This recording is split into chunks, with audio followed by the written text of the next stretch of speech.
Meeting right now, Mr. Martinez, you can take us out of the practice session. General reminder for all the board members, as usual, we are live streaming our meeting as well as recording it. Please speak into the microphones. They're either turned off, bring them to your mouth when you're ready to speak. Mr. Martinez, can we see if we have a few people logged in through the Zoom?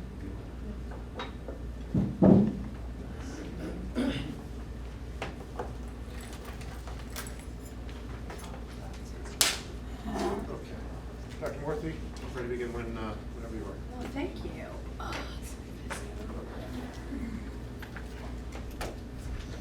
All right. So, oh, sorry. That's loud. How did it get so loud? Okay. This meeting of the Mahwah Board of Education is open to members of the public to be physically present. Members of the public that attend will be asked to follow the same procedures as all other visitors to our schools. Those procedures can be found on the agenda page of our website. Additionally, the board meeting will be live streamed for viewing purposes only. Anyone wishing to view the meeting may do so via Zoom. The webinar ID for this meeting is 862-0907-8376, and the required password is 550879. Roll call, please, Mr. Bleeker. Mr. Denise. Here. Mr. Gallo. Here. Mr. Kizmarski. Dr. Park. Here. Ms. Saccone. Mr. Copeland. Ms. Devanera. Here. Mr. De Silva. Here. And Dr. Morthy. Here. Adequate notice of agenda of this meeting has been provided to the Ridgewood News and the Record, specifying that the Mahwah Board of Education will meet on August 10, 2022 in the administrative offices, 60 Ridge Road, Mahwah, New Jersey. A copy was filed with the township clerk. Salute to the flag. Excuse me, Dr. Park, would you lead us, please? Sure. I pledge allegiance to the flag of the United States of America and to the republic for which it stands, one nation, under God, indivisible, with liberty and justice for all. Okay, thank you very much. I think our executive session will be at the end. We don't even need one. We'll look at that, okay? Agenda questions, all right? Please limit your questions at this time to resolutions under new business on this agenda. As a matter of fairness, you are asked to limit your questions to no more than one and your remarks to no longer than 3 minutes.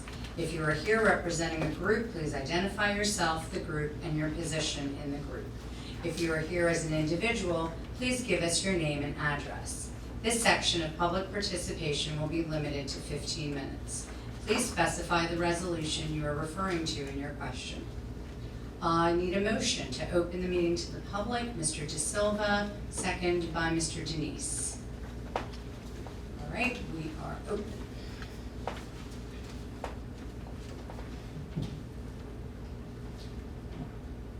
Okay, Mr. Bleeker, I don't see anyone coming forward, so I need a motion to close the meeting to the public. Mr. Gallo, second by Dr. Park.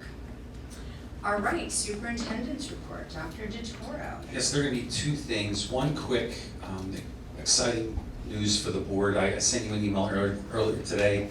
I just wanted to take a moment to talk about in a meeting that Dr. Fair and I had with President Jeb from Mahwah College. In the spirit of our strategic plan and the community connections aspect of it, as well as our curriculum and instruction piece of it, Dr. Fair and the team and I are all looking for opportunities to expand our experiences outside of Mahwah and see what we can do to enhance instruction, education, and opportunities for our students. So when we met with Dr. Jeb, she was extremely excited about a number of opportunities. One, working with us to expand our course offerings to our students at the high school. So Mr. Pascal and Mr. Cliata will be connecting with them to talk about dual enrollment opportunities, as well as something that they call their grade 12 offering, that students would be able to go and spend their senior year taking courses there. So we're looking into that opportunity with the hopes of them leaving high school with an associate's degree Again, that's a huge opportunity that we're looking into that hopefully we can embed into our course offerings at the high school. Also, President Jeb, Dr. Fair and I spoke at length about learning opportunities for our teachers. She spoke at length about the opportunity for our team to meet with Dr. Lebenz, the director of the Gross Center of the Holocaust and Genocide Studies. Ironically enough, when we came back and spoke to Mr. Pascal about it, they already have a meeting set up for August 22nd that Mr. Pascal and his team is going to go, or they're going to go over there and see what opportunities we can create to partner with them. And last but not least, President Jeb spoke about opening up the college for our community. There are going to be a number of presentations that they're going to do for their college, and they would love to have our community be invited for different opportunities in the future. So we left very encouraged. We followed up today with President Jeb on connecting them with Mr. Pascal and his team, and within the weeks and months ahead, we would like to come back and give you an update along the lines of the progress that's being made. So a very exciting opportunity and connection within our own community, especially with an institution like Round Club. So we're very excited about that. That was my piece. The second piece is, as we talked about in the past, the New Jersey Comprehensive Health and Physical Education Standards has been a discussion for a number of meetings. And our goal is to make sure that we're giving our community as much information as possible and remaining transparent in the process. This presentation is one of the pieces of information sharing that we felt was most appropriate.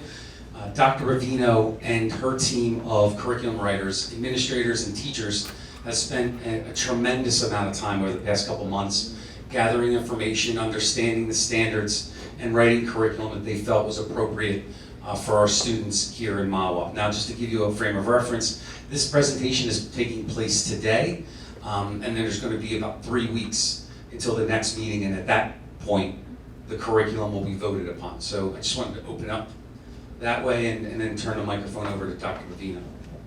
Excuse me, before we get started, could I just ask something? And I'm a little late. It appears all the odd page, all the even pages are missing. Is there someplace? Yeah, this is not right. The agenda. It's missing a ton of stuff. Kyle's right there. All right, thank you. Sure. So while we deal with that clerical Thank you for that. mistake, we appreciate it. Because Um, ours is correct, Yeah. maybe it's just the printed. So, welcome. I'm happy to be here tonight to talk to you about the comprehensive health and physical education standards that were put out by the state of New Jersey back in 2020. And as we go through the presentation, I'll give you a glimpse at the standards and how they were written, but then also how we're going to apply those standards in Mahwah. The backboard is for the public so that you have a better view of what we're seeing up here at the board level. At the state board level, they adopted 7 different standards back in 2020. And because the pandemic was happening and all that, they actually extended the approval time for a district's board to approve for 2 years. So we had the ability to write all 7 standards over the last 2 years. And then once the board approves those standards, they would go into effect. But we have until September 2022 in order to have that happen. If you look at the times or the dates next to each standard, you're gonna see other dates in there. So the first one, it says visual and performing arts. It says 2021. Those standards, that curricula was written last summer and approved by our board here last September. Where you see it's mixed, 2021/22, for example, the comprehensive health and PE standards, we wrote 6 through 8 last summer, and they were approved in September. We currently, we're writing K through 5, and then 9/12 this summer. So that's why you see those 2 dates. When the state looks to write curriculum and organize who's involved, we really wanted to give you insight into who was involved for all 7 standards, but then really narrow it down for the CHPE, which we're going to go into what that acronym is in the next slide. But there were over 100 districts that were involved in writing the standards at the state level. And you'll see there was public, charter schools, non-public schools, elementary, middle, and high school. There were staff from higher education. There were military, business people involved, people from the health field. And we run the gamut of communities. So they really look to see who in what community could come together to get a wide range of support while writing the standards. If you look at the bottom there, it says that there was a 5-month period for open comment. So what the state board does is they write the standards, and then there's an open period where public can actually come and give comment and have question and answer. So for the New Jersey Student Learning Standards for CHPE, there was a 5-month period for that. For this presentation, we really wanted to, as Dr. Terrell said, offer a look into what our curriculum will look like in its entirety for the new standards that we're coming up. So we're going to focus on the new performance standards that were added, although there are many performance standards that still exist, right? So as we go through this, we're really focusing on the new ones, and then we're going to show you how that will parlay into a lesson in the classroom. And when you look at the bottom, this is really, really important for us to I'll talk about now, and for the community to hear. We encourage you to follow up as a family and discuss what we're talking about in school so that you can really be partners with us in your child's education, especially with the health standards. There's a lot of information on the slide, so I'm going to give you a minute just to read through.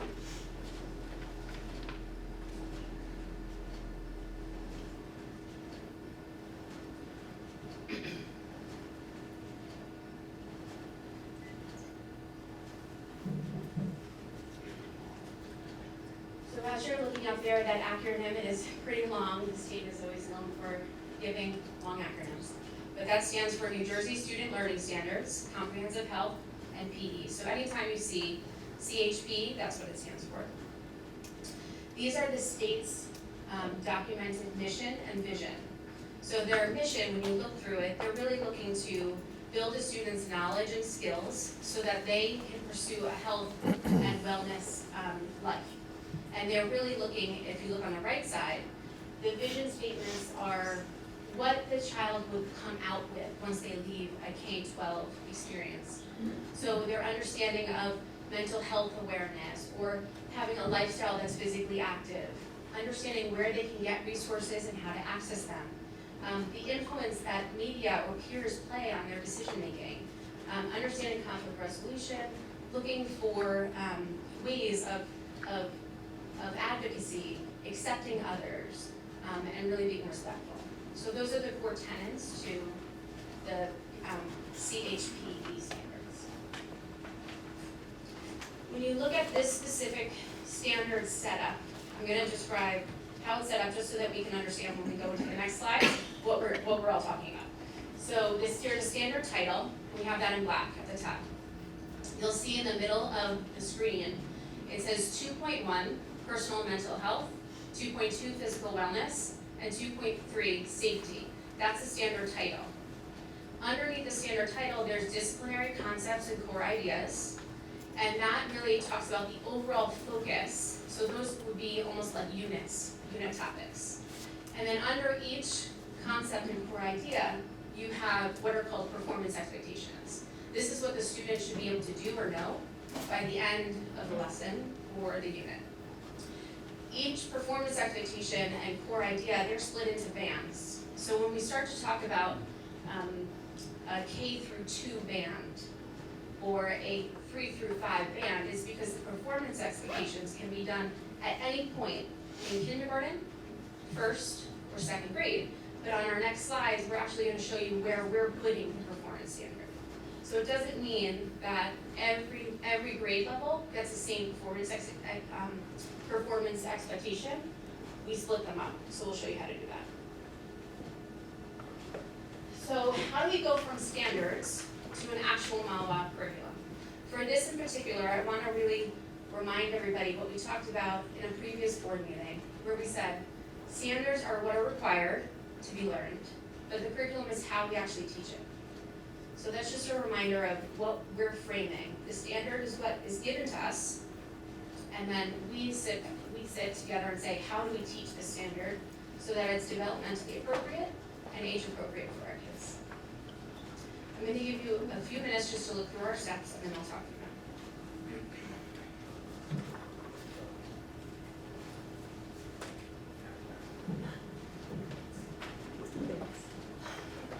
So curriculum writers are approved and they're assigned. Curriculum writers are content teachers that have been trained in the content that we're writing in. And then we also have administrators that oversee content writing. Once that team is established, those teams come together. We talk about the standards, we talk about resources, and we talk about the actual curriculum writing process, what it has to happen by the end of the process. For this particular standard set, we did a crosswalk. We compared old standards to new standards. We do side by side. And what that shows us is what of the new standards do we actually already teach? And what of the new standards do we have to layer in? When we were looking at the crosswalk, there were a lot of standards that, although new to the state, we actually already taught. So you'll see that in the next couple slides. So once we find standards that are not taught or have not been taught, what we do is we look at existing lessons and we say, where does it fit logically? Or do we have to create a completely different lesson? So that's what we do. And then, once we create that and the outline, that's what the board then approves. Okay. So, there's a lot of information that's going to come up on these screens. So before we go through, and actually, not to Mrs. Theodora, don't worry, the presentation's actually gonna be posted, so you can see it all, so you don't feel like you have to. Yeah, but I can digest it, if I have to wait for you to post it, it takes a couple days or whatever. No problem. I don't want you to. No, I know you're have to posted, keep and I it. also can't see, so it's a blind thing. No problem. So in this slide, the next 10 slides are gonna look exactly like this. On the left-hand side, you're gonna see the standard, right, the performance expectation. On the right-hand side, you're gonna see the curriculum, or how we're implementing it. You're also gonna see some bold words and some words that have normal font. Bold words are words or language that are new to Mahwah and new to the standards. Anything that's in regular font, we have always taught and we will continue to teach. So if you look up for second grade, when you look on the left, those are 3 new performance expectations that the state put out. So it says list medically accurate names for body parts, including genitals. We have always talked about the body parts in second grade. We have always talked about self-care and hygiene and taking care of our bodies. This year, we will add the word, instead of private areas, because that's how we dictated them before, or noted them before, we're gonna use the word genitals. This gives children the ability, when they're talking about their bodies to their parents or to a doctor, to identify what is either hurting or what maybe they have a question about. When you go on to the next couple, it says define reproduction, and then talk about offspring. We actually always do this in our science lessons, when we talk about nonfiction and animals and the life cycle. So we've always had these conversations. We never actually have them in health though. So this will be a new lesson for our second graders. And we're going to talk about the definition of reproduction being making more of, or another. And the teachers will use nonfiction stories to show pictures of animals and what they do and how do they care for their offspring. And that discussion will help us talk with young children about what reproduction is, and that humans and animals, they can all reproduce, and how do they care for their young once they do that. We're not showing them how to reproduce, so just so we're clear. Okay, in second grade, this is an extension of the performance expectations, again, in second grade. At the top, you'll see 2 that are bolded. These are new for Mahwah and new to the standards of the state standards. And then everything listed underneath that is in regular font, again, those are new to the state, but not new to Mahwah. We've always taught about respect and personal boundaries and things like that. So if you look on the left, when we're talking about discussing the express their gender and their gender role stereotypes. On the right, where you see the yellow, that is the actual lesson. So when we're looking at, when we're looking at social emotional health, we always talk about respecting others and how we deal with conflict, or how we tell people that what our likes and our dislikes are. So this is a very common conversation that we have with second graders. This extension of conversation will happen when we're talking about stereotypes. So we want students to understand as they grow that just because they're a male or just because they're a female doesn't mean it's going to keep them from being a doctor or playing a certain instrument. So this is how our teachers will use stereotypes to talk about who they are as a person. Our teachers will say something like the quote posted there. It does not matter if you're a boy or a girl, you can like different things, and you don't have to like what your friend likes. Who you are should not stop you from following your interests. Because the base of this performance expectation is to not have children think that just because they're a female, they could never be a doctor, right? They cannot grow up and do what they want to do. When you're looking at personal safety on the right, we have always talked about personal boundaries, showing respect to others, identifying who to go to if a child felt unsafe. There is, if you look at the fourth standard down, identify behaviors that would be considered child abuse. When we're talking about child abuse, what we're doing is we're talking about all the ways to interact in a good way, in a civil way. How do you talk to others? How do you respect others? And we always say, nobody should be yelling or hitting or screaming or touching each other. We don't want to have our personal boundaries broached by somebody else. So the kids understand by using those words what child abuse is, but we don't say the words child abuse. In 5th grade, there's a lot on this page, so bear with me. A lot of the expectations for 5th grade actually fit within our lessons that we do on puberty. So when you look at the top, there are 4 different performance expectations that are new to Mahwah and new to the state. And then again, underneath, those are all new to the state, but not new to Mahwah.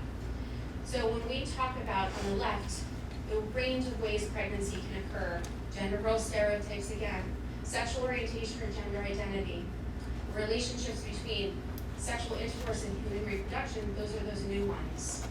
We've always talked about roles of hormones and what they play in puberty. We've always talked about physical and social and emotional changes with students. We've always talked about treating others with dignity and respect. On the right, I want to talk to you a little bit about how this lesson will change. So if you had a 5th grader before, what may be different for your upcoming 5th grader, if that's what this would look like. We used to do 1 day of puberty lesson. And we send home a specific letter to families so that they're able to view the 2 videos that are there, that are linked there. And those 2 videos help boys and girls understand the changes their bodies go through, physically and emotionally. And they talk about how to care for their bodies. In this lesson, in the puberty lesson, day 1, boys and girls are separate. So boys are in one room and girls are in another room.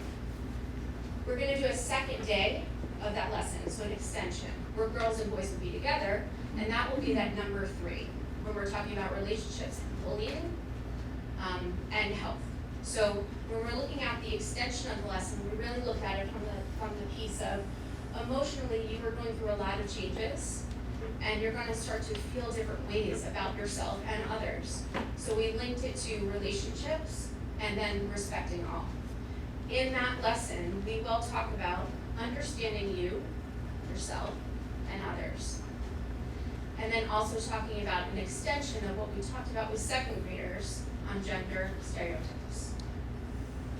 When we talk about these things, we're talking about respecting others. We're talking about understanding who you are and being able to understand the value and worth of those around you. If you look on the bottom, I'll give you some time, but the gender identity definition is there, and the sexual orientation definition is there.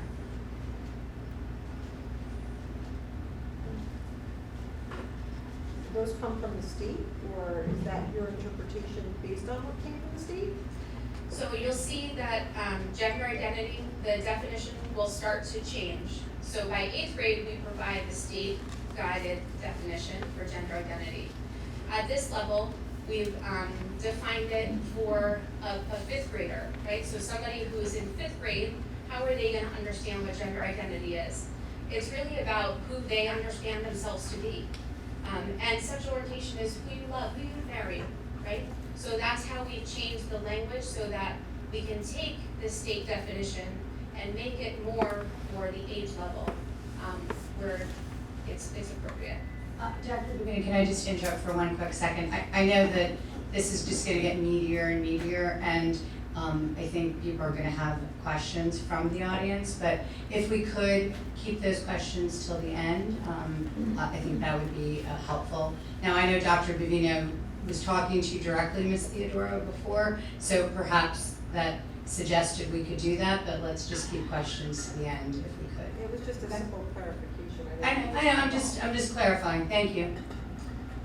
So I'd like to also point out at the bottom, where we're talking about the standard actually says, you know, the relationship between sexual intercourse and human reproduction. In the videos do discuss human reproduction, fertilization, right? So that there's a sperm and an egg that has to come together in order for fertilization to happen. We don't use the word sexual intercourse or describe what sexual intercourse is in 5th grade. Through the video and then follow-up discussion, students understand that there has to be an egg and a sperm involved in fertilization.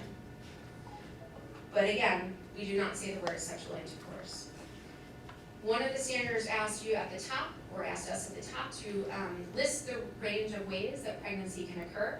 In 5th grade, we are using the statement below, where it says, there is natural fertilization, and there are ways that doctors can help with fertilization. This is one place that you'll see over and over again that we're asking families to follow up on this conversation. We're meeting the standard by saying there are other ways to do that, but we're really we're looking for your partnership in being able to talk to your kids about how those other ways occur. I also want to point out before we move on, there are things that have a strike through in them. So at the top it says IVF and surrogacy, and then in the middle you'll see romantic and sexual feelings and masturbation. Those were in parentheses. So when the state put out their standards, you have to follow the standard as written. Anything in parentheses were suggestions. So there were examples to curriculum writers to say this is something you could go over. It is not a mandate that we have to go over it. We have chosen to have the statement about fertilization to cover the IVF and surrogacy conversation, and then we are not covering romantic or sexual feelings or masturbation in 5th grade. In 6th grade, we're getting into the next band. So you have a 6th through 8th band.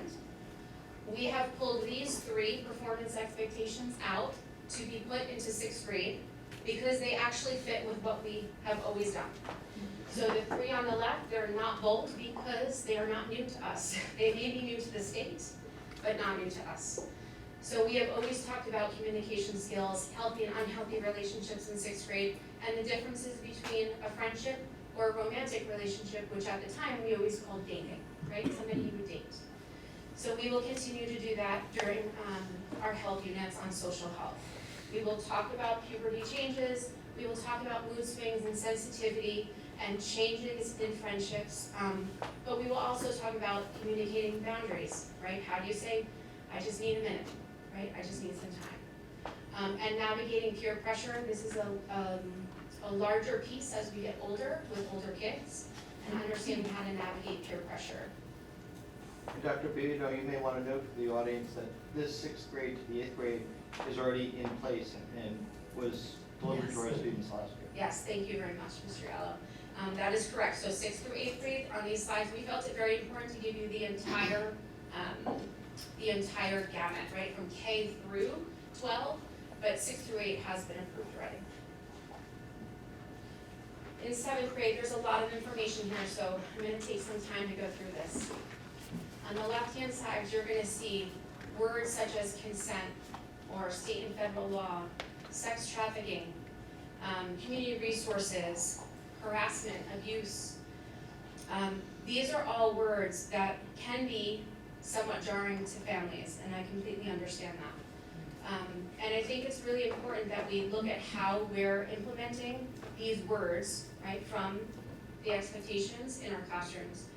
We have always talked about consent, sexting, and internet safety. What we did was we felt this was the best place to layer in information about trafficking. So you'll see that there's a unit, a couple of days of lessons on consent, where we're gonna talk about what consent is, and empowering the students to have voice.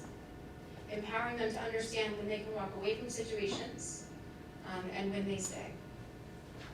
The trafficking piece, I wanna really bring your attention to some information that's given to us, because when I saw this too, I was like, I don't know, right? This is a lot for a 7th grader.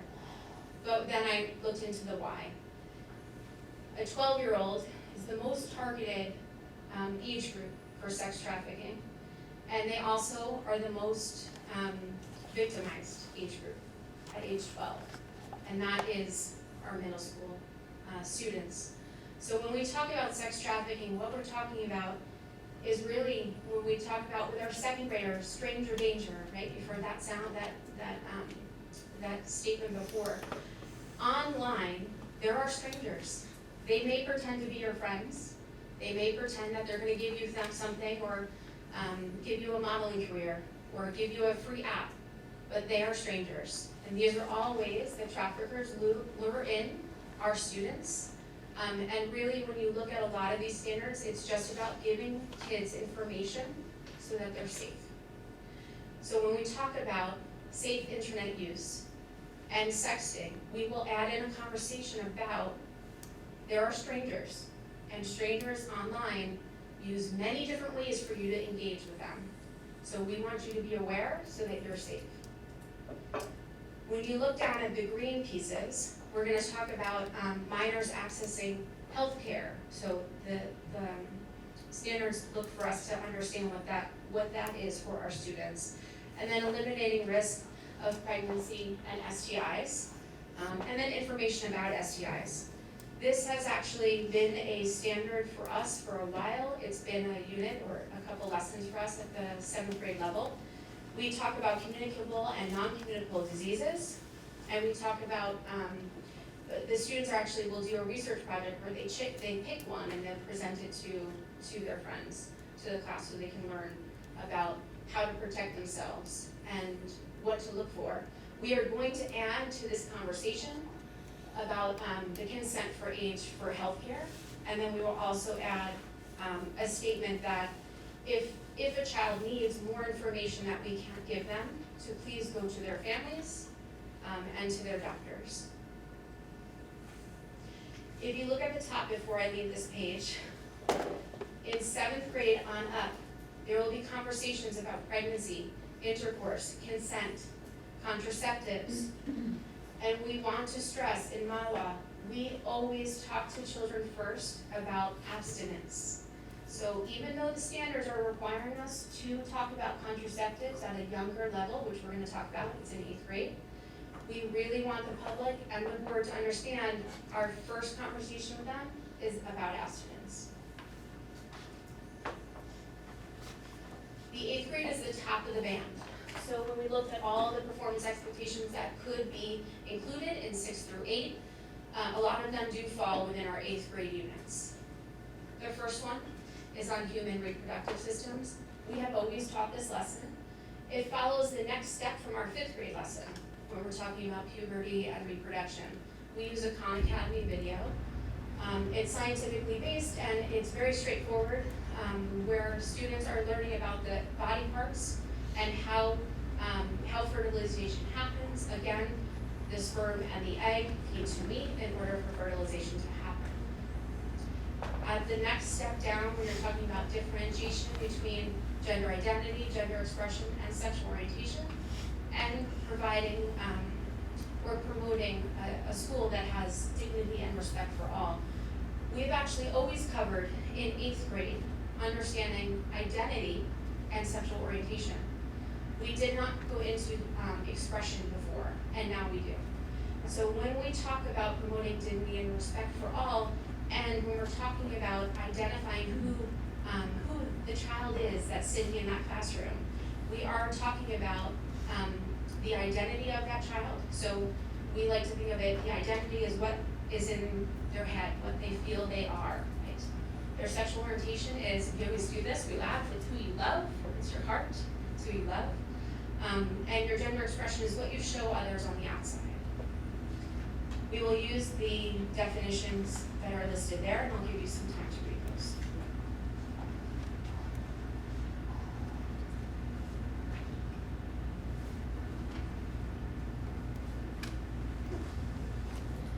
This lesson is a one-day lesson, and it ends with a reflection of how do we support each other. Everyone in this room is going to be different. Everyone's going to love different people. How do we support each other?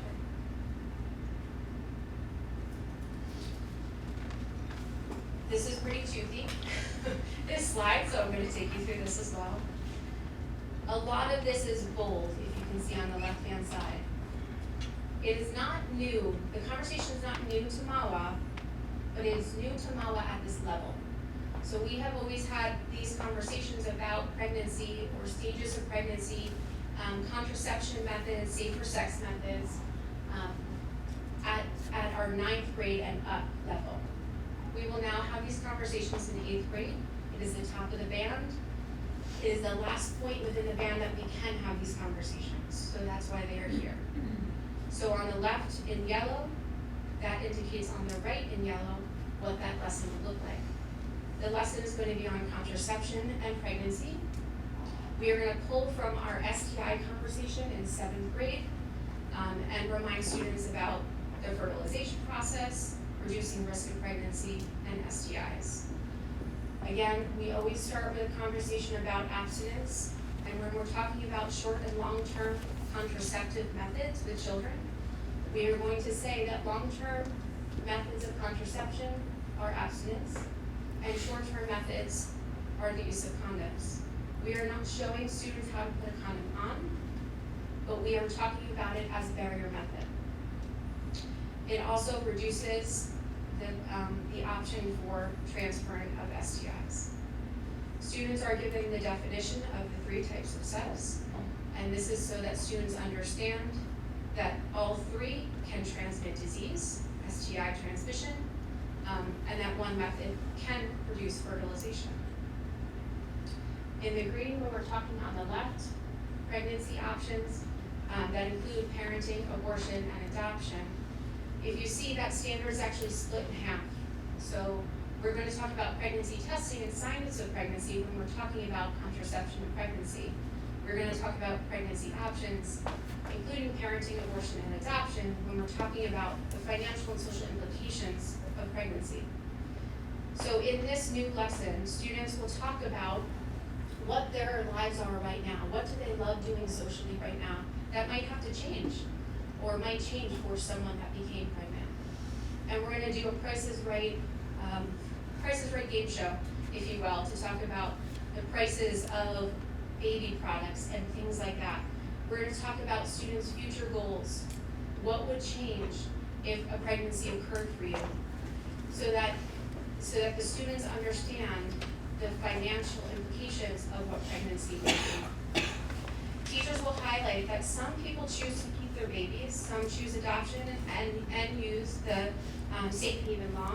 There are other options available to women to medically end a pregnancy, and they should speak to their families and medical professionals about these options. We're not going to go into abortion and what it is, but we will use the term medically end pregnancy so that children know that that option is there for pregnant women. And we'll ask them if they need more information to talk to either their doctor or their families.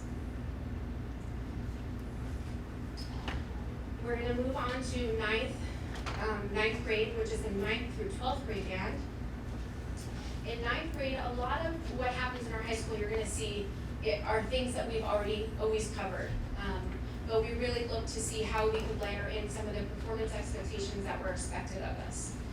So the first couple talk about milestones and fetal development, and the impact that pregnancy can have to have a healthy baby. So what can a pregnant woman do to have a healthy baby?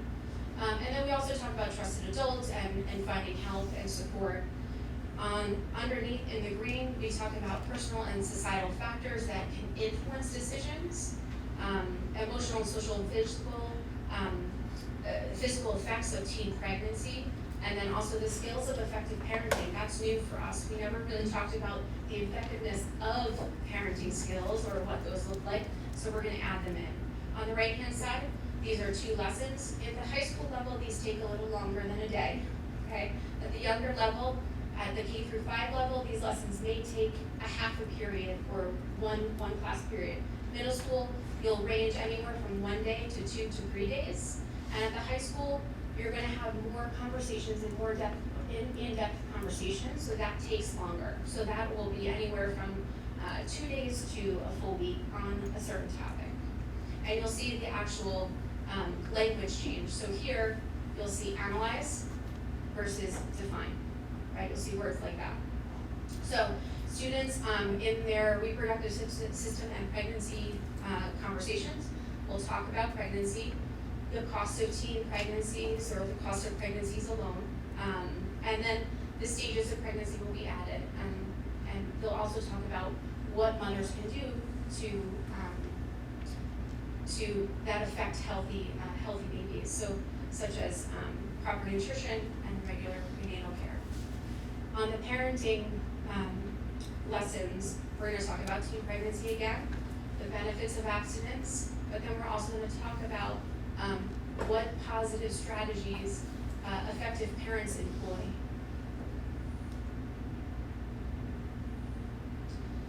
This is, again, all standards that we've covered before. So although new to the standards as they are written currently, they're not new to Mahwah.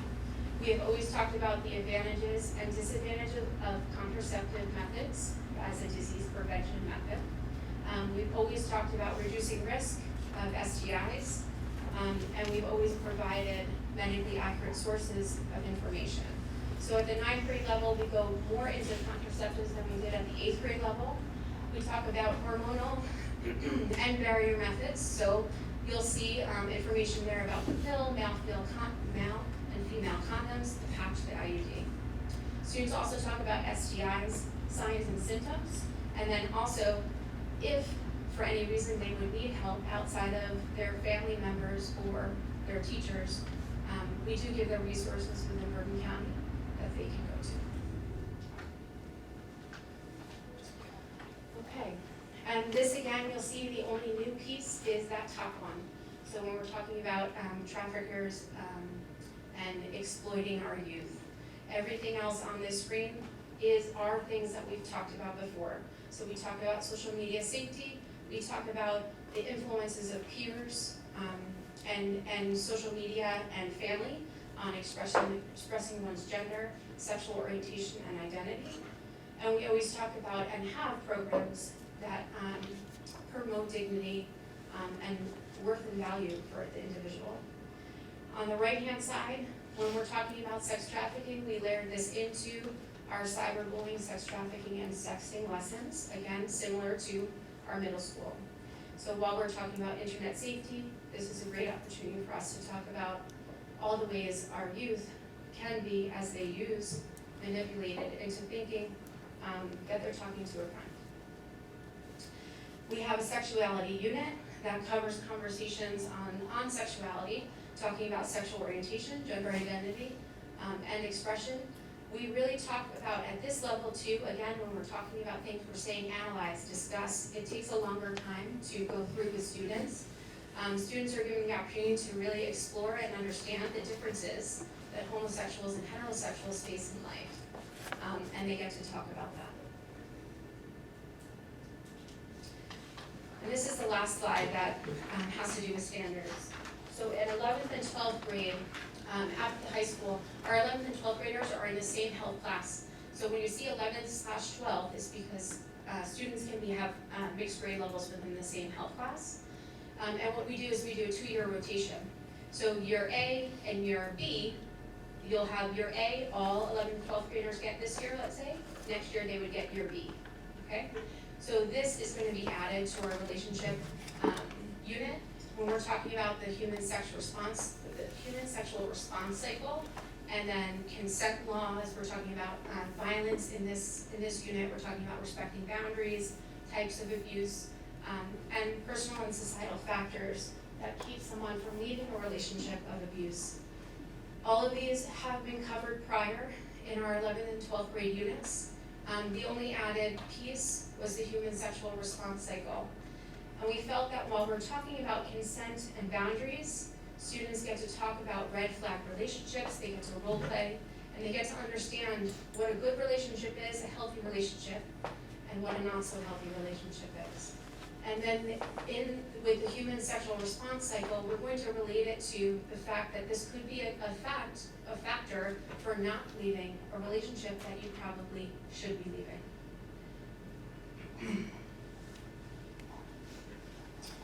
So that's a lot of information from one person, but there's a lot of teachers that actually have to go off and teach it.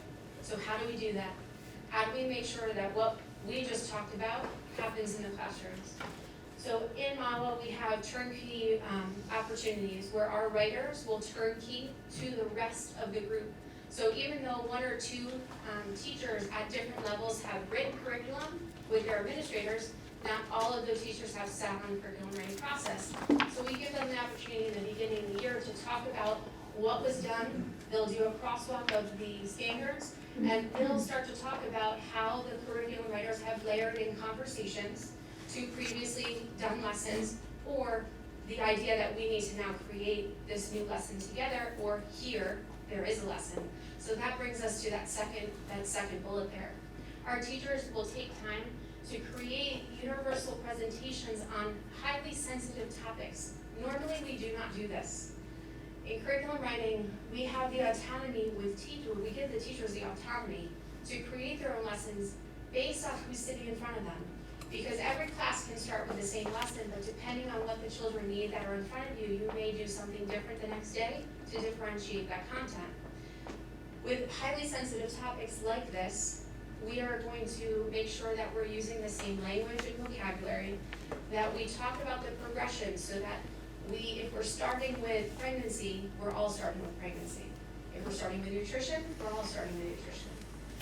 And also the same resources and videos will be used. So the 3 videos that I've posted or I've linked in this presentation, those 3 videos will be used. This is how we ensure that happens. So when we do our cross conversations, and then our teachers are able to make slide decks or presentations that are then approved. And then we'll be doing this year, as we did last year, our administrators always do it, but we also will do check-ins throughout the year to make sure that our teachers are comfortable. And they have the resources they need, and they have the time to talk through with colleagues how to have conversations with students. These are organizations listed on the DOE website. If anybody wanted to have more information, these are great resources.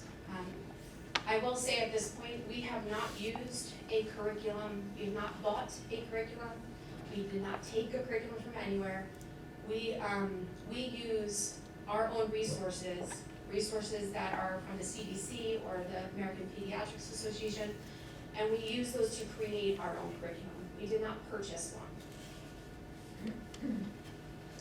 So how will the community find out about our health and PE curriculum? So tonight was the first time ever we've done a curriculum presentation, so I appreciate you staying with me. It was a long one. For this health curriculum, you will get a letter from our office here, from me, with this presentation in it. It will also have the voiceover so that you can listen and hear me as we're going through the slides, so that you'll be able to, and the community will be able to go through it. In that letter, there will also be an opportunity for you to write back to me or ask me questions or come talk to me if you'd like about what will happen for September. At the end of August, you're also going to receive a letter. It'll be posted in the parent portal for every single grade band, K through 2, 3 through 5, 6, 8, 9, 12. There will be a detailed outline of the units, even beyond what we went over tonight. So remember, these are the newly added standards, but there's a whole slew of other standards that have to be covered in health and PE. So you'll have a detailed outline of all of the health units with different topics that would be covered, and it'll have information on who you can contact if you have questions about specific lessons. We wanted to give every parent the opportunity to look at the units and look at the topics so that they will be able to understand what their child was going to receive and then be able to have time to ask questions. If you do have questions, you can always contact me. You can always write me an email. I will call you. I will write you back or set up a meeting with you. Once September starts, this letter will direct you to your health teacher because they're going to know your child and they're going to know how they're going to teach your child and what resources they're using. The administrator of the building is also a great contact for you. And then how can you support the school and the health teachers? As we started this presentation, we think that health education is a joint effort. We need your support in order to be able to have conversations. Once there are things introduced in school, have conversations at home and be able to talk with your child about what they learned. If you'd like to opt out of any topic, unit, lesson, you can do that. Obviously, we respect the decision of families to make that choice for your child and for your children. And we certainly will support you in that. This is how you would do that. You would write a letter. So once you receive the letter, it's going to be around the 22nd in the parent portal. Once you receive that letter and you see the different units and the different topics that are going to be covered, you would write a letter to the building administrator saying, I'm not comfortable with, and then list the topics you're not comfortable with. That building administrator will call you to confirm your wishes and to go over the amount of days that would be and how many lessons that would be. A majority of them, like I said before, would be 1 or 2 days. At the upper level, it may be up to 5 days. Once a child is going to have an opt-out option, that child will then have other materials given to them, self-paced materials, on another health topic, so such as nutrition or safety. And that child, depending on the age level and what school they're in, will be at an alternate location within that school with an adult present. At the bottom there is a legislation that gives parents the right to opt out of health education. So we wanted you to have that as well. We really look forward to working with you. I know this was a lot of content and a lot of information, so if you have any questions, I can certainly help to answer those or get you the answers you need. I do want to take this opportunity to thank all of the administrators and the curriculum writers. They were fabulous through this entire process and met with me many, many times to deliberate over how we were going to make this Mahwah. So I appreciate the time, and if you have any questions. Thank you, Dr. Vivino. It's a very thorough and informative presentation. Thank you. Yes, let's turn the light on. Let's first see, and I don't know, would it be helpful to you, Dr. Vivino, to do it by bands if the board has sort of any questions, since there was a lot of material? Perhaps we start with the second grade and then through fifth, perhaps, if there are any questions related to those. This is for board members, if anyone has questions for Dr. Vivino. Okay. If not, then 6th through 8th, which is just more review. My only question, and I just wanted clarification, was the 6th through 8th we approved, and this new performance expectation that was earlier, is that what was taught last year, the earlier expectation? Yeah, this is pretending as if 6 through 8 was not approved and this was new versus Okay. old. Gotcha. So that would have been prior to this past year. Okay, so, and at the 6th through 8th grade level, just out of curiosity, do you have an idea of how many parents did opt out of I don't know if the I can give you the curriculum? exact number, but it was Okay. less than 3. Okay, all right, so a small number, okay. All right, any other questions on the board? Okay, and then let's do 9th through 12th, which is again, what curriculum was written over the summer, to clarify. Oh, the previous one? No, I said 9th through 12th, Oh. yeah. Questions? Okay. All right, well, you did such a thorough presentation that we as a board feel very comfortable with it. If there are questions from the public, I see a hand up.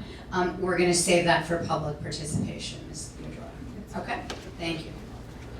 All right, thank you very much. Anything else, Dr. DeToro? All right, let's move on to Mr. Blaker. Do we have a secretary's report today? Okay, thank you. Just very brief, I mentioned in our last board meeting that our audit will be happening in August. We do have a confirmed date, it's going to be happening week of August 22nd. So we look forward to them coming in, doing the fieldwork portion of the audit that they have. And also, thank you to our buildings and grounds and maintenance and custodial team. They've been doing a great job. Very busy getting the schools ready for September. I'll give a more thorough update at a future board meeting for things that they are completing and are working on. But a quick thank you to them for all the work that they've been doing. Thank you. Thank you, Mr. Blaker. Dr. Fair, Assistant Superintendent report today. Yes, this will be brief. I first want to, I know most of our board members met Mr. Rampola. He's going to be our principal of George Washington School while Mrs. Lavaki is on her maternity leave. So if you can just wave, sir, we're happy to have you. I know that you were approved at our last board meeting, but I'm happy you were able to get some FaceTime with us. Also, we had some pictures, a slideshow going on at the start of the meeting that was for our camp convention. So it showcased a lot of what our students were doing during our STEAM-based camp. Big shout out to our teachers, as well as Dara Samuels who led that camp, and we also have Kindergarten Kickstart coming up. So Melissa Pook, who is leading that program for incoming kindergartners, she's really excited. She has backpacks ready for them, and our teachers are also really pumped. And we have new hire orientation starting on Monday. So in front of you is the introductory letter that Dr. Utoro and I send out to our new hires, as well as our orientation program. So it's going to be running from Monday through Thursday. We have about 42 new hires. That's inclusive of all of our leaves of absence. So we have a lot of new people, a lot of new faces, and we're really excited. And Dr. Gravino, I just want to thank you for your thorough preparation for this evening. Really appreciate it. Thank you. Dr. Fair, just out of curiosity, how many students do we have in the Kindergarten Kickstart program? We have about 68? 75. 75. Excellent. And how many enrolling? Is that about half maybe? Or not sure? 35%. Great. All I do know is we did have a waiting list, which is why we opened an additional section so that no one had to miss out. Excellent. Yep. Very good. All right, thank you. President's report. Welcome to Mr. Rampole. Thank you very much. And when we see you, you're not going to be there at the beginning perhaps, but as the school year starts. I just want to say I hope everyone's enjoying their summer and gearing up to get back to school. and look forward to this kindergarten kickstart program. It's nice to hear about that, and nice to see that we had a lot of kids interested in the program, so good luck and hope that works well. Board committee reports. Mr. Denise for Policy Committee. Yeah, policy has 12 policy and regulations on tonight's agenda for first reading. The first one is policy 1648.14. It's being abolished and is being replaced by 1648.15. Record keeping for healthcare settings in school buildings, COVID-19. This addresses the record keeping requirements of the emergency temporary standards for COVID-19. Policy 2415.04, Title I District Wide Parent and Family Engagement, and Policy 2415.50, Title I School Parent and Family Engagement, requires one district-wide policy and one school policy for each school in the district for parent and family engagement. Policy 2416.01, postnatal accommodations for students. This is a new policy that accommodates students who are returning to school after the birth of a child and want to breastfeed that child during the school day. Policy 2417, student intervention and referral services. This was revised to require that a school district choose an appropriate multidisciplinary team approach for planning and delivering the required student intervention and referral services. Policy 3161 and Policy 4161, examination for cause. These policies have been revised to include updated language in the administrative code that addresses the process a school district must use when a Board of Ed or superintendent wants to require a physical or psychiatric examination of a school district employee. Policy 5512, harassment, intimidation, and bullying. This policy has been revised to align with updates that were signed into law in January of 2022. Policy 7410 and regulation 7410.01, maintenance and repair. These had minor revisions referencing the new administrative code citations. Policy 8420, emergency and crisis situations, has been revised to include new language in the regulations regarding schools security safety, school security drills. And the last one is policy and regulation 2320, cooperation with law enforcement agencies. This pertains to the laws that governs the development and implementation of policies and procedures for law enforcement operations in a school, and have been revised to require that school districts adopt a uniform state memorandum of agreement between the school district and the law enforcement officials.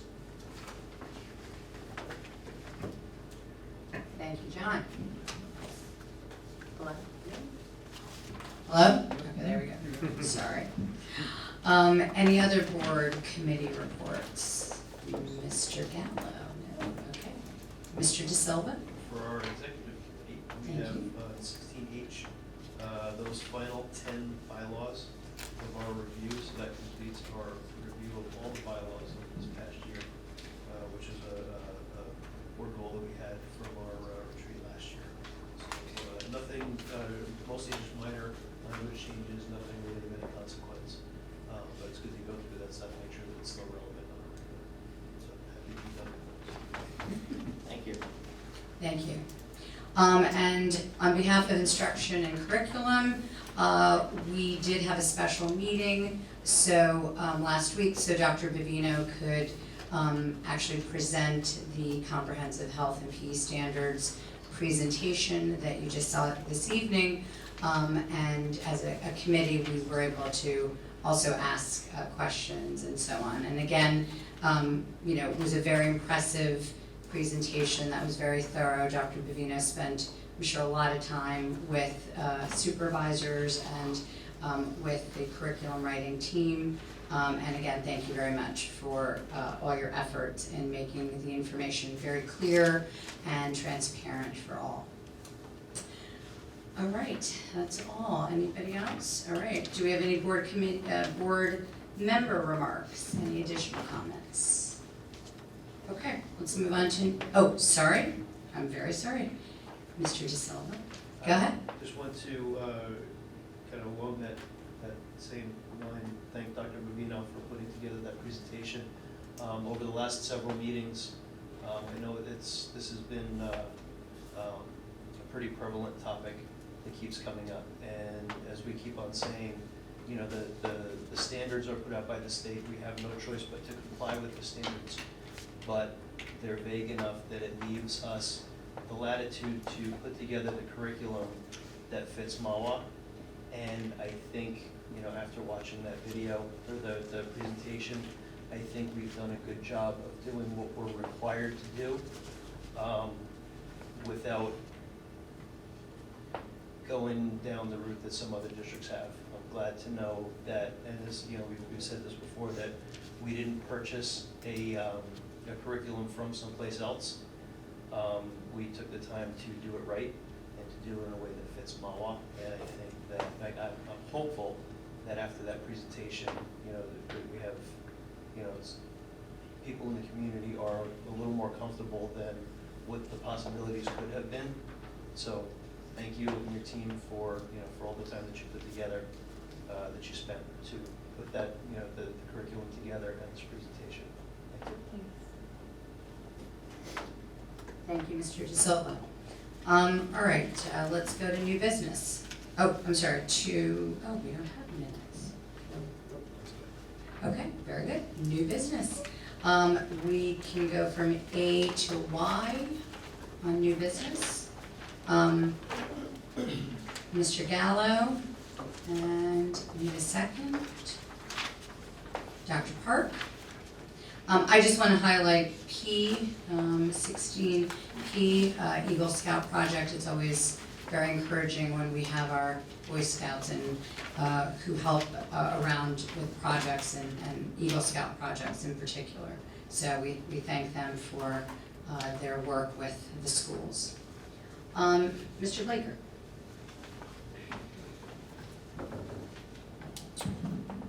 Mr. Denise, Yes. Mr. Gallo, Yes. Dr. Park, Yes. Ms. Devanero, Yes. Mr. DeSilva, Yes. and Dr. Morphy. Yes.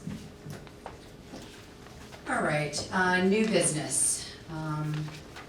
Personnel, let's go from A to MM. Do you have a motion? Mr. Denise, and a second. Dr. Park. All right, any questions, conversation? I think we bring this up a bunch of times. We Mr. really Gallo? owe Dennis and his crew Mhm. a tremendous amount of gratitude for making sure that we're fully staffed. I know in papers that I read and I'm online that nationwide shortages of teachers are very prevalent. Even here in New Jersey, it's become somewhat of a cutthroat business to recruit and find people. But Dennis and his team have done a remarkable job getting us fully staffed, even with some last minute changes in personnel. And I hope that the team that's coming on board has a great orientation week next week. I just perused the agenda, it's very, very busy. I think we should feed them a little more, but food always gets them in. Yep. So, thank you. Thank you. Second to those comments. Thank you, Mr. Gallo. Mr. Denise, Yes. Mr. Gallo, Yes. Dr. Park, Yes. Ms. Devanero, Yes. Mr. DeSilva, Yes. and Dr. Park. I'm sorry, Dr. Morphy. Yes, and welcome to our 42 new hires. Exciting week for them. All right, now we go to public questions or comment. Public participation at board meetings is in accordance with bylaw 0167. At this time, members of the public may ask questions or make a comment on educational issues or school matters of community interest. As a matter of fairness, you're asked to limit your questions to no more than one, and your remarks to no longer than 3 minutes. If you are here representing a group, please identify yourself, the group, and your position in the group. If you are here as an individual, please give us your name and address. Note, the section of public participation will be limited to 15 minutes. Can I just get a show of hands of how many people would like to speak this evening? Okay, all right, thank you. Motion to open to the public, Mr. De Silva, and a second, Mr. Gallo. All right, we are open to the public. Don't all come to the microphone at once.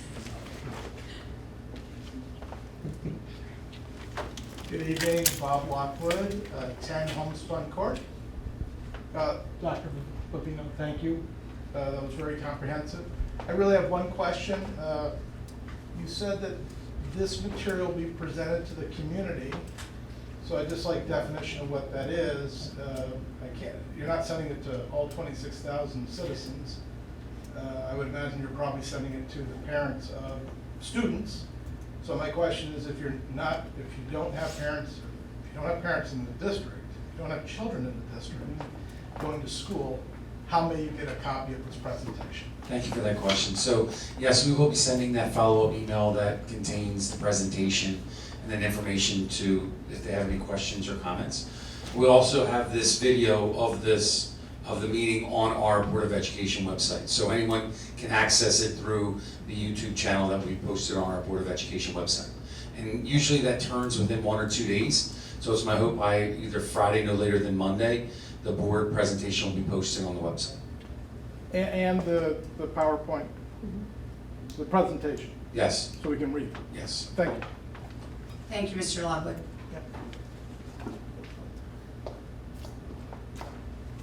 Good evening, John Faison, 20 Falcon Court, Mahwah, New Jersey. Just to make sure, so Monday, if you don't have a child in the system, I can go to the BOE website, find presentation, and download it, or just view it? Yes, if you go to the Board of Ed website, what they'll do is they'll say agendas, and I believe it says agenda and minutes. If you click on that, it comes up, the video will be there, as well as the PDF of the agendas, and it's by date, so you'll have access to that. So I can get a hard copy? Of the agenda? No, not of the agenda, of the presentation. We can send you that.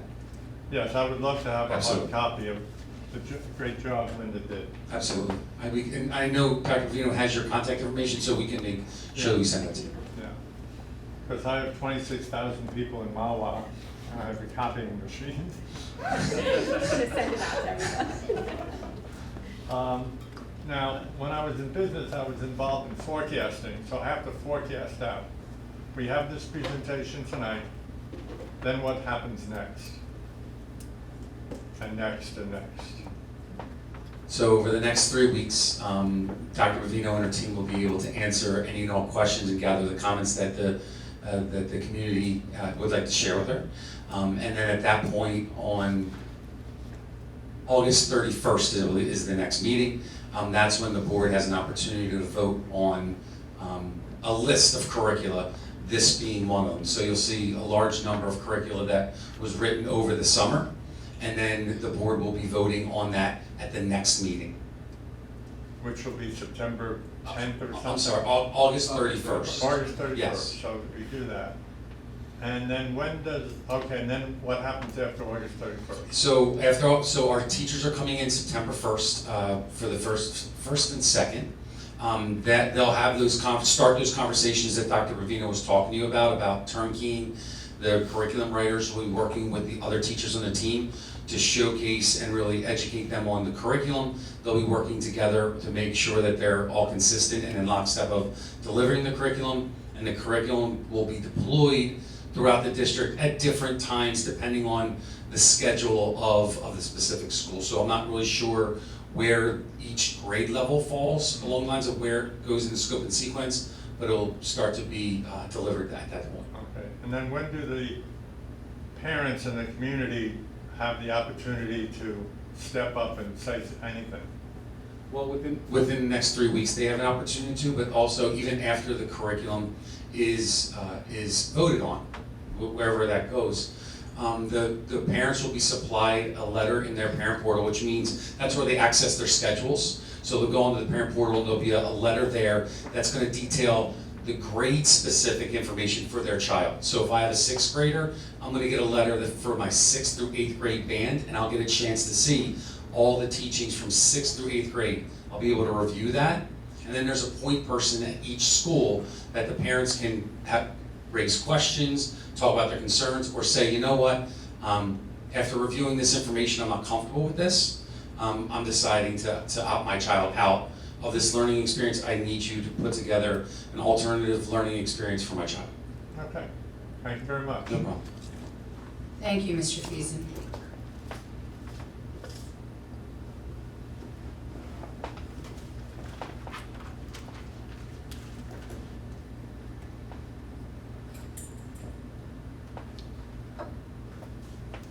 Hello, Lou Theodoro, 1 Hour Place. Good presentation. Thank you. Just one clarification. The bolded pieces were new to the state and new to the district? Yes. Are some of those already implemented in 2020? 6 through 8, they have already been implemented because they were approved, sorry, I'm sitting. They were approved in September of last year, 6 through 8 only. Okay. So the second page of the 2020 8th grade in particular, PowerPoint was some heavy duty stuff that was approved. A lot of the problems are that this was approved during COVID, and there wasn't a lot of parent feedback, and there's been a lot of hullabaloo about that. And a lot of this stuff is controversial, obviously, that's why we're having this kind of meeting.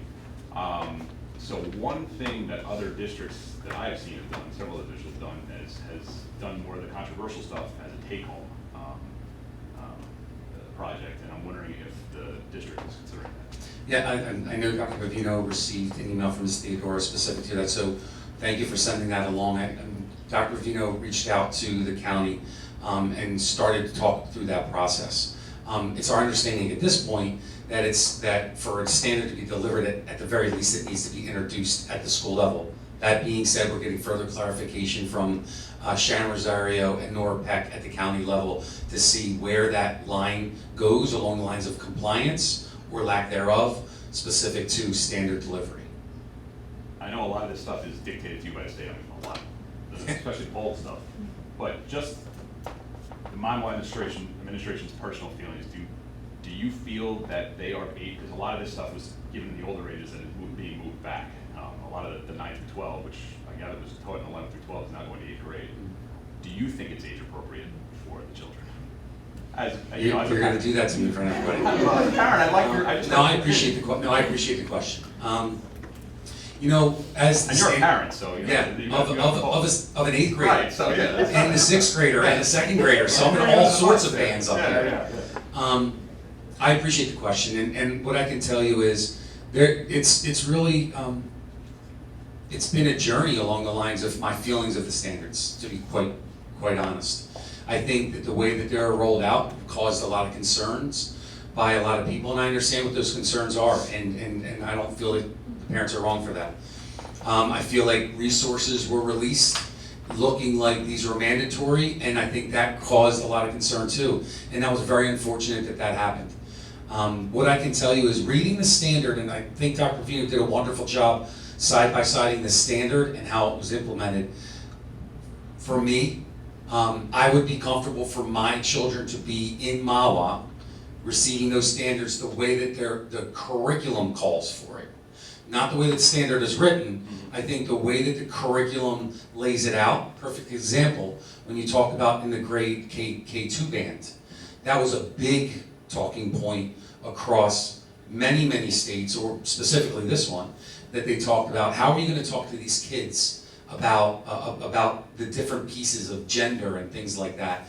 I really appreciate Dr. Bavino working with the team and creating that example, even verifying it with the county and saying, is this appropriate? Saying, you know, I would need you to understand there's no specificity to a boy has to like blue or a girl has to like pink.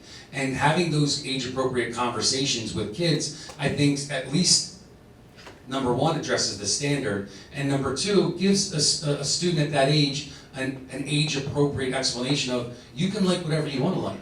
If you're a young lady, and you don't have to be just into writing, you can be an excellent mathematician or scientist, and really allowing for those crossover conversations, as opposed to in the news, there were examples that, for me, to be quite honest with you, made me very uncomfortable. Thank you. And thank you. Thank you, Mr. Theodora.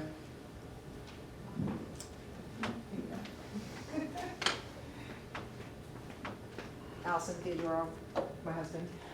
Because he forgot something? No, I'm just kidding, I'm kidding, Mrs. No, Theodora. if you do get notification from the state that take home or the county is the way to go, would this be something Mahwah would look into? Because as my husband was saying, this 6 through 8 ban, and again, it was approved already, there are a lot of things in there that, I have a 7th grade daughter. I don't know that I feel comfortable putting her in a classroom to have some of these discussions with her teachers. I would prefer to have them at home. Is this something Mahwah is looking into, not as an opt-out, but as a way of implementing these topical conversations that are heated? Sorry, you're not gonna actually come up and be Yeah, I appropriate think here. that's better, yeah. So once we receive information from the state saying yes or no, we can go in that direction or not, we would look back and say, okay, because there is a lot of content being covered. So in terms of health as a grade span within a trimester, there's a lot of content to be covered. So we would look for ways to say, hey, we're gonna introduce this. Take it home. Hey, mom and dad, we need your help, here's an assignment. But at this point, that is not happening because we're looking for clarification. It would help you wouldn't need to train all the teachers in the common, it would be like, this is the kickstart, everybody does this project, they bring it back to school, check it off the box, we're done. And I think too, and yes, and I think too, the clarification too we're looking for the state is, we would have to provide parameters around those standards. So we would, if we're sending home information, those standards would still need to be highlighted with definitions and things like that, but we would send it home. Right. Now, I'm not saying we're gonna do that, I'm just saying, if it's available to us, we would look to say, what can we do to alleviate the amount of content that we have to cover within a short trimester? Right, because obviously we're losing other content when you're adding things to it, and, as we've seen, our kids have already lost so much with the pandemic. So, the more we can make this as concise and comfortable, the better. And I also too reached out to the other contact you gave me, so she's gonna get back to me on what they're teaching in school and what they're actually. And what about the don't ask for permission, say I'm sorry when we're done kind of approach? I can't personally do that with my license on the line, so, but I honestly, you know me for a long time. Yeah. I would rather have it from the state that yes, you can make that clarification, you're providing definitions, you're providing the outline for parents, you're providing them resources, and then we can do at home for certain topics. But right now, I'm staying with a certified teacher must teach it until I am told otherwise. And when will we have that information? I should be receiving information back within the next couple of weeks, I would hope. State boards of education people also go on vacation. And it's so, no, I so, thank you. yep. Thank you, Ms. Theodora.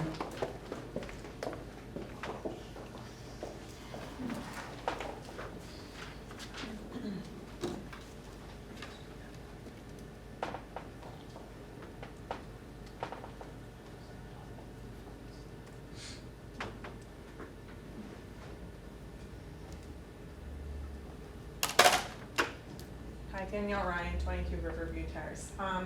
One of the, I think it was either 5th or 7th grade, there were things, I think 5th actually, there was parentheses and things were crossed out. It's explained that we're not gonna discuss those. If a student brings up those topics, how would they be addressed? Like, is it something that the teacher's not allowed, we'll just say like, that's an at-home topic or what? And you're absolutely right, and that's really the language we're going to try to use for the teachers to say, you know what, I appreciate your question. That's definitely something that I ask that you talk to your parents about at home to get further information. And then just the next meeting, we'll have more, how can we put some feedback into this, and would we have an answer as to if that would be included, like, it's very minor things, but rather than list like 3 different topics, I'm just curious how I can voice my opinion or my concern, and if it would be then changed within the curriculum to be reflected. Sure. Before the So, school. during the next 3 weeks, you're more than welcome to either email, call, as Dr. Pavino shared. If there are any adjustments made between now and the next meeting, it obviously will be noted prior to vote. So that will at least alert people to understand what's happening. All right, thank you. Thank you, Ms. Ryan.